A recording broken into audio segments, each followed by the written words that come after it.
Hello everyone, আসসালামু আলাইকুম। কি অবস্থা সবার, কেমন আছেন সবাই? ওমর অন ফায়ারের ইতিহাসের প্রথমবার এই ঘটনা যে ঘটবে আমরা আগে কখনো জানি। আমরা ভরপুর রোদের ভিতরে শুট দিছি, আর এই প্রথমবার কেন বললাম, আমি আর আমাকে ডিকে শাকিল ভাই এবার হচ্ছে একটু দূরে যা টিফিন নিয়ে আসছি শুটে।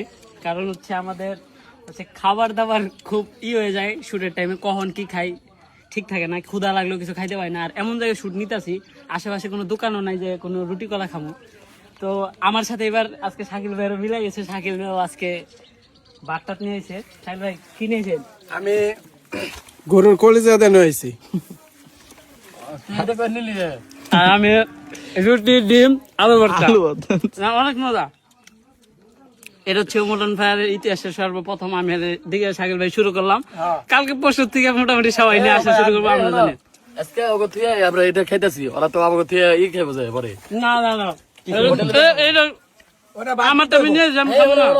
এর আগের বার একবার চাপ খেয়েছিলাম আমি আলাদা, আবার থেকে ব্যক্তি বেলা ওরা চাপ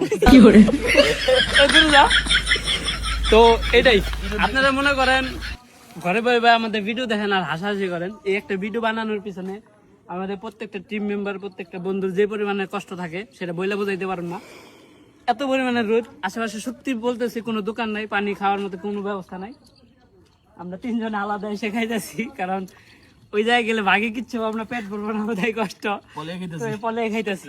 তো এটাই ওমর অন ফায়ার ইতিহাসে সর্বপ্রথম এটাই। ভিডিওটা যারা যারা দেখছেন সবাই লাইক করবেন, কমেন্ট করবেন, আর এই কষ্ট আপনাদের জন্যই করি। বেশি বেশি পেজটা ফলো করে দিবেন। ধন্যবাদ, আল্লাহ হাফেজ।